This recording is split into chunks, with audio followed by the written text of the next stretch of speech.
बात जरा एक और अहम और बड़ी बात करते हैं, बात गोल्डन कार्ड्स की करते हैं। सेहत स्कीम जिसे जम्मू कश्मीर के अंदर इतलाक किया गया था और हज़ारों लोगों ने इसका फ़ायदा उठाया था, स्पेशली उन मरीज़ों ने जो गुर्दे के मर्ज़ में मुब्तला है और मुख्तलिफ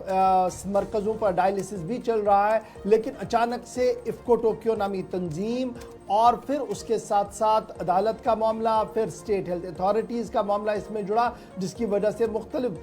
गैर सरकारी अस्पतालों के अंदर यानी प्राइवेट अस्पतालों के अंदर ये सेहत स्कीम का इतलाक और गोल्डन कार्ड का इतलाक जो है वो नहीं हो पा रहा है। लेकिन अब बड़ी खबर सामने आ रही है कि आयुष्मान भारत स्कीम का मामला जो है वो लेफ्टिनेंट गवर्नर ने अपने हाथ में ले लिया है और कल रात देर गई लेफ्टिनेंट गवर्नर ने प्राइवेट अस्पताल एसोसिएशन के जिम्मेदारों के साथ मुलाकात की है, जिस दौरान प्राइवेट अस्पताल एसोसिएशन ने लेफ्टिनेंट गवर्नर को वो तमाम मामलात और हालात सामने रखे जिससे वो पिछले कई महीनों से रूबरू हो रहे हैं, क्योंकि करोड़ों रुपया वाजिबुल अदा है सरकार का इन अस्पतालों की ओर। और अस्पताल इंतजामिया ने फैसला लिया था कि वो आयुष्मान भारत या गोल्डन कार्ड जिसे आप कह रहे हैं उसका इतलाक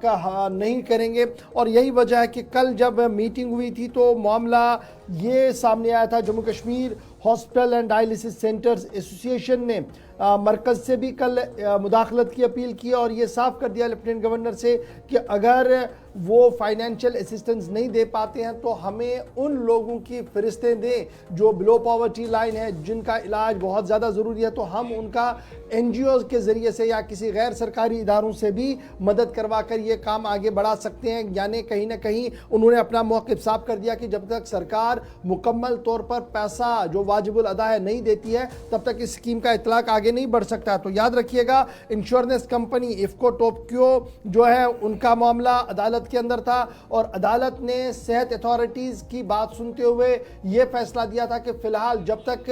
MOU साइन हुआ है ये कंटिन्यू होना चाहिए। लेकिन इफ़को टोक्यो नामी जो तंजीम है, जो इदारा है, एजेंसी है, उन्होंने इसे आगे बढ़ाने से मना कर दिया। और थोड़ी देर पहले हमें ये इतला मिली है कि इफ़को टोक्यो के जिम्मेदारों ने यह साफ कर दिया है कि वो सुप्रीम कोर्ट का दरवाज़ा जम्मू कश्मीर लद्दाख हाई कोर्ट के सिंगल जज की तरफ से जो फैसला दिया गया था इसके खिलाफ वो अब अदालत में जाएंगे और अदालती लड़ाई लड़ेंगे, क्योंकि वो इस स्कीम के तहत रियासत के साथ काम नहीं करना चाहते, अलग होना चाहते हैं, जिसकी वजह से अभी गोनागो मुश्किलात से हज़ारों मरीज़ बीमार और तीमारदार जो है वो परेशान है। फिलहाल बड़ी खबर यही है कि लेफ्टिनेंट गवर्नर के साथ रात देर गए मुलाकात हुई है, लेकिन मुलाकात के अंदर भी कोई बड़ा फैसला होते हुए नज़र नहीं आ रहा है। सीधे श्रीनगर चलेंगे जहां से हमारे साथी इमरान ज्वाइन करेंगे।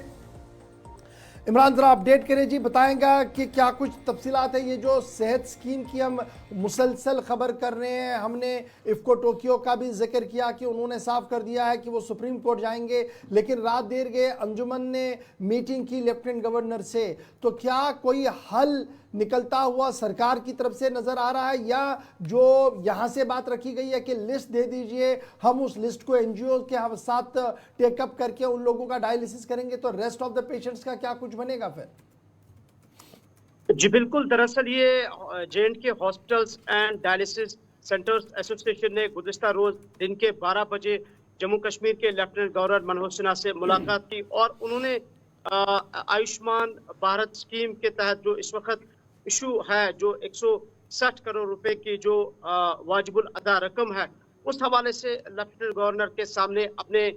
मुतालबात रखे और बड़े कॉर्डियल एटमॉस्फेयर में, इतने खुशगवार माहौल में मीटिंग हुई है उनकी। हालांकि मैंने खुद अभी कुछ देर पहले एक एसोसिएशन के फर्द से बात की और उन्होंने कहा कि बड़े अच्छे अंदाज से उनके लेफ्टिनेंट गवर्नर के साथ बात हुई और खासकर इफ़को टोक्यो कंपनी का जिक्र किया गया, जिन्होंने 15 मार्च से ही जो है इस स्कीम की इम्प्लीमेंटेशन को डिसकंटिन्यू किया है। और लेफ्टिनेंट गवर्नर की तरफ से एश्योर किया गया था उनको कि तकरीबन शाम होते होते चीफ सेक्रेटरी इस पे कोई बयान देंगे, उनके साथ वो बात करेंगे और शायद ये शाम तक ये जो मामला है हल हो सकेगा। लेकिन चूंकि रात भी गुजर गई है, लेकिन अभी भी सरकारी सतह पर इस हवाले से कोई बयान सामने नहीं आया है। लेकिन उम्मीद की जा रही है कि आज दिन में ये जो मामला है, जो लेफ्टिनेंट गवर्नर के साथ मुलाकात हुई है एसोसिएशन की, कि इस पर चीफ सेक्रेटरी के साथ जो उन्होंने एश्योर किया था कि वो उनसे बात करेंगे और इस मामले को जल्द अज जल्द हल किया जाएगा प्रायोरिटी पे, तो उम्मीद की जा रही है कि आज ये जो मसला है इस पे सरकार की तरफ से बयान दिया जाएगा और ये मामला पूरा हल हो जाएगा। लेकिन इमरान, कुल मिला एक के तरफ अगर हम ये देखें देख तो रहे हैं कि अभी हुकूमती सतह पर जब तक बयान आता है, किसी नई कंपनी को अगर जिम्मेदारी भी दी जाती है तो वो एक लंबा प्रोसेस है। लेकिन इतलात ये हैं कि 200 से सवा 200 के आसपास डेली बेसिस पे पेशेंट्स अस्पतालों का रुख करते हैं जिनका इलाज गोल्डन कार्ड के तहत चल रहा था। और अब 29 तारीख को जो कोर्ट का ऑर्डर आया था उस पर ऑफिशियली कंपनी ने भी, जो इफ्को टोक्यो नाम की कंपनी है, उसने खिदमत जारी रखने से मना कर दिया है। रात देर गई कि ये भी डेवलपमेंट है। तो ये जो 200 के आसपास लोग हैं, इनके पास ऑप्शन क्या है कि आप कैश दीजिए फिर इलाज करवाइए जब तक अथॉरिटीज कोई कदम उठाती हैं? देखिए, इस पे एसोसिएशन की तरफ से ये बयान दिया गया है कि जो डायलिसिस पेशेंट है उनका इलाज किया जाएगा, उनकी जो रकम वगैरह है उसको बाद में देखा जाएगा सरकार के साथ जब उन्हें पैसे मिलेंगे या एनजीओ इसमें फंड करती है नहीं करती है। तो डायलिसिस के लिए क्लियर कहा गया है एसोसिएशन की तरफ से कि उनके इलाज की या उनकी खिदमत को मुअत्तल नहीं कर दिया गया है। रेस्ट जो बाकी पेशेंट्स है या जो बाकी लोग हैं जो इस सेहत स्कीम के अंडर इलाज करवाते हैं, उनका तो 1 सितंबर से ही हॉस्पिटल्स और डायलिसिस सेंटर हॉस्पिटल्स ने जो है इस कार्ड की इम्प्लीमेंटेशन को डिसकंटिन्यू किया है। जाहिर सी बात है इस वक्त जो ये वही कार्ड यूज करें, मोस्ट ऑफ द पीपल जो पुअर फैमिली से बिलोंग करते हैं, तो जाहिर सी बात है अगर ये डिसकंटिन्यू करेंगे या डिसकंटिन्यू किया गया है, वो तो सफर कर रहे हैं। इवन कि गुलिस्तान पे मुसलसल 1 हफ्ते से हम खबर चला रहे हैं और प्रोटेस्ट भी हम चला रहे हैं, और जिसकी वजह से मजबूर हुआ है स्टेट हेल्थ एजेंसी बयान देने में कि 104 पे आप कॉल कीजिए अगर कोई भी मामला है। लेकिन मामला यही है कि 160 करोड़ रुपए का जो अभी तक इन हॉस्पिटल्स को जो आयुष्मान कार्ड के अंडर एम्पैनल नहीं हुए वो अभी वाजिबुल अदा है। और इफ्को टोक्यो कंपनी जो इंश्योरेंस कंपनी है उनका कॉन्ट्रैक्ट 2022 से 2025 तक है, लेकिन उन्होंने भी फिलहाल इस सर्विस को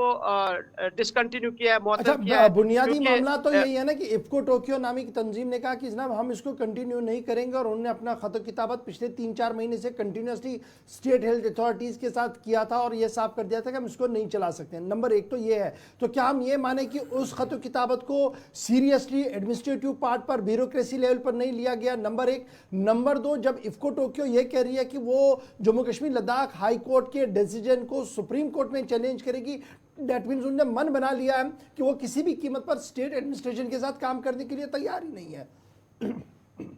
देखिए, दोनों चीजें हैं। एक ये कि सरकार कितनी संजीदा है। देखिए, ये स्टेट की स्कीम नहीं है बल्कि ये सेंटर स्पॉन्सर्ड स्कीम है, और ये बदकिस्मती है कि इस पे